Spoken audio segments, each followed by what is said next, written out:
Bible dan Al-Quran, kedua kitab ini sama-sama menceritakan sosok pribadi Firaun. Namun, Firaun menurut cerita Bible dengan Firaun menurut cerita Al-Quran itu berbeda, teman-teman. Firaun itu teman-teman gelar gitu ya, bukan nama pribadi. Nah, bedanya dalam Bible, penguasa Mesir itu selalu disebut dengan gelar Firaun. Apakah itu di eranya Nabi Ibrahim, di eranya Nabi Yusuf, dan Nabi Musa, itu penguasa Mesirnya selalu disebut dengan gelar Firaun.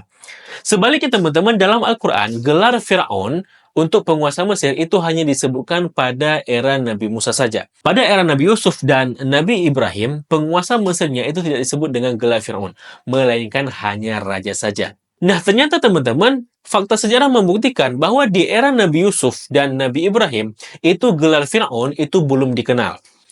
Gelar Firaun itu baru kemudian lazim digunakan sebagai gelar terhadap penguasa negeri Mesir itu sekitaran zaman eranya Nabi Musa.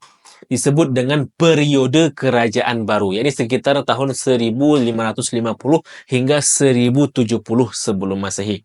Ini menunjukkan bahwa narasi cerita versi Al-Quran itu lebih otentik dan dikonfirmasi oleh fakta sejarah. Berbalik dengan Bible yang menyebutkan jika gelar Fir'aun sudah digunakan sejak era Yusuf maupun Abraham yang tidak sesuai atau tidak dapat dikonfirmasi dengan fakta historis, yang gitu ya. Nah, pembahasan lebih detail tentang ini itu sudah kita bahas di e-book kita yang berjudul Bantah Kesalahan Sejarah dalam Al-Quran pada halaman ke-91. Kita membuat e-book ini teman-teman untuk merespon klaim-klaim usang dari misionaris yang kerap mengatakan jika kisah-kisah dalam Al-Quran tidak sesuai dengan fakta sejarah. Nah, untuk mendownload e-book ini, teman-teman bisa mengklik judul video di bawah video short ini, dan di sana ada link yang dapat teman-teman klik buat mendownloadnya.